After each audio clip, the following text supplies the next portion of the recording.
Did you know that about one person per day dies due to an event that happens in a dental setting?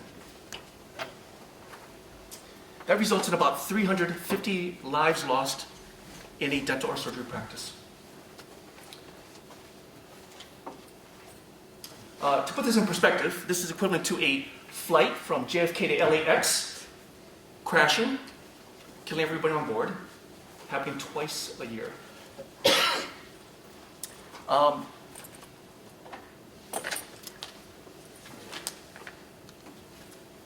Interesting. What about near misses? Situations where an ambulance is called, but to a dental setting, but they actually do not die. And that was the factor of that. It's about 6 to 8 times the number of deaths that happen per year, which amounts to 3,000 deaths or near deaths annually. I think this is shocking. But for all the dentists, malpractice insurance, and families and staff, there's hope. I'm Richard Marn. I'm the co-founder of Blue Pacific Medical Simulation. It's an education company. We specialize in training dental teams for medical emergencies, specifically for pediatric events. Sorry, I'm low. Thanks. As a pediatric anesthesiologist and simulation educator, I've trained Harvard Hospital staff and doctors on a regular basis for medical events and crises, teaching about leadership, critical situations like this, role-playing, and well as communication. And we've interviewed over 100 dentists and oral surgeons. And the problem that most of them face are they're unprepared for medical emergencies. They tell me, CPR is not enough. I might freeze, I can't rely on my team. And this leaves them stressed, vulnerable, exposed, and frustrated. We solved this problem by creating the first medical emergency readiness system. It's an ecosystem embedded into the culture of a dental practice. And we first address what's glaringly missing, and that is tailored assessments and team-based training and simulations. So, proof of concept. In late 2022, we designed the first and only in-person pediatric medical emergency simulation workshop for dental teams. We did this in coordination with Center for Medical Simulation, otherwise known as CMS. If you don't know about them, they are the world's leader in medical simulation, and they are Harvard Hospital's go-to resource for simulation training.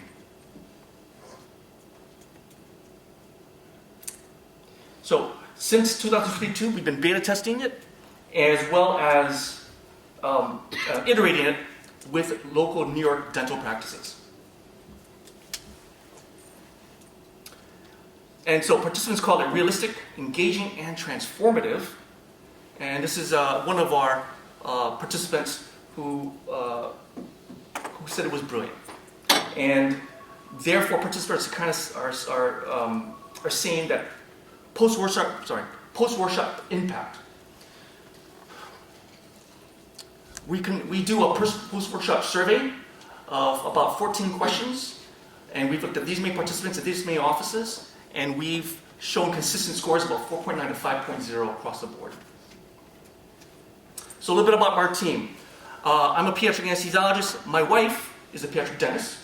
And we have experts at Center for Medical Simulation, as well as University of Massachusetts and Boston Children's.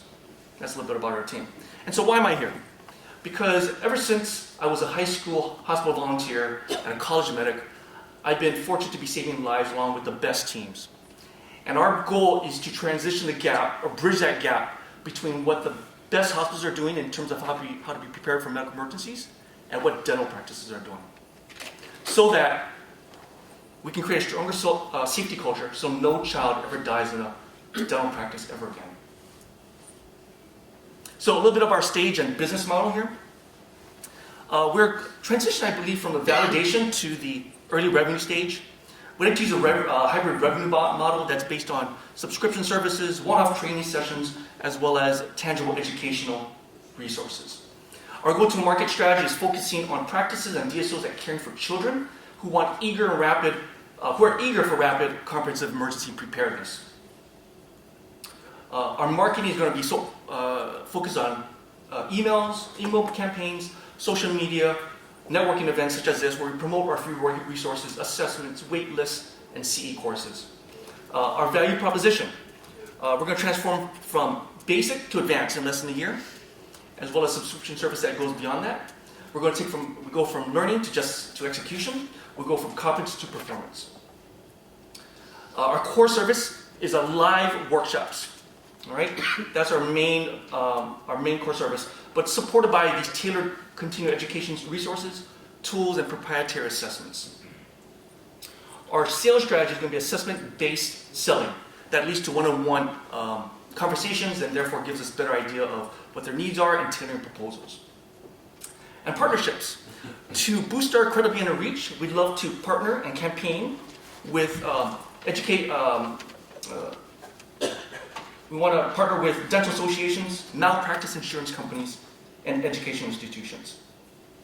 And so we are seeking visionary partners for $215,000 for 10% of our company. So consider partnering with our team so we can become the world's go-to resource for patient safety in dentistry, and where you'll be making an impact, a notable impact, in helping save a life every day. Thank you very much. Panelists, start with Carson. What are revenues right now? You mentioned that. We're revenue, the first 2 years, we've revenued about $11,000. Just talk about some of the financial projections. How this is live in-person events. Yes. So what is the revenue going to look like? Your staff requirements. This is pretty labor intensive. Can you speak to that model at all? The first year we envision, I'm sorry, let me take that back. The first year we're envisioning 2025, 20 offices at $6,000. All right. The next year we're envisioning about 100 offices at $8,000. And the third year we're envisioning 200 offices at $10,000 each. Our margins are about 58% right now. So for year one, year two, what is your staff looking like? Like how many trainers? Can you get a little more granular on that? Yeah. So our trainers, I think that's something to be discussed and kind of work in progress. I am very involved in the simulation world, and so I do have access to people who have that high the simulation level that is beyond just a certificate of being a paramedic or a nurse. And so our onboarding process is for me to vet them out appropriately and to bring them in, and they're basically known as simulationists. And I'm still trying to figure out what the best model is in terms of onboarding them, whether they should be something like a franchise model or everything from a top down in terms of a non-franchise model where I'm spearheading everything. In terms of growing that team, I'm expecting I can procure at least 10 to 20 new simulationists throughout the year as the years progress, and that this would not necessarily be a full-time job for a lot of them, but we would give them the content from which to leverage their expertise in simulation. By the way, this QR code is to a medical emergency readiness index. It's a scorecard to give a practice a way to assess if they're ready for a medical event or not. And so this is a framework by which we're going to use assessment-based tools to give them a gauge of where they are and kind of create basically tension from where they are to where they really want to be. And can that be accredited or given some kind of rubber stamp by some organization that tells you that if you have this certain readiness, then you will, you'll see a decrease in mortality? Obviously, certificates from our organization as we progress in stature and credibility would be notable. There are nonprofit organizations within the simulation world that we can definitely pursue accreditation for, and that is something that is on our docket maybe in year 2. And the 11,000, so these are in-person training events, and they need to be in person because you simulate things. Can you talk about the renewal rate of the folks that have signed up and are generating the 11,000 in revenue? Yes. So out of the 6 offices, we have one of those we're actually at renewal. Actually, we did that this year, and I will admit we only asked them to pay $3,000. They are basically my clients from the clinical work I'm doing. It's a really grassroots approach to getting traction and kind of getting proof of concept here. So is the idea to build a recurring revenue stream? Agreed.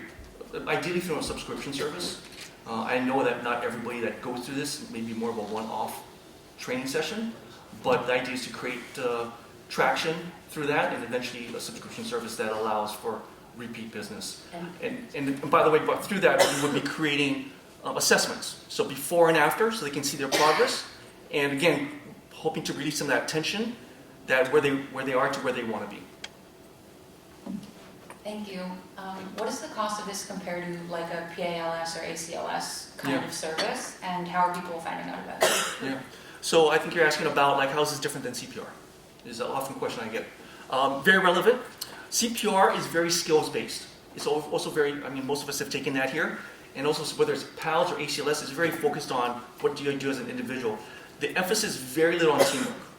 And very little, if you remember, do they do any debriefing. So our focus is how do you work in your environment with the team that you have during specific events. So for example, events like anaphylaxis, sedation overdose, aspiration. How do you respond as a team? And if, as you know, CPR is also the end treatment that you really want to use. You really don't want to get to that point. So we're trying to design training so that we can perform well leading up to that. So you don't have to even do CPR.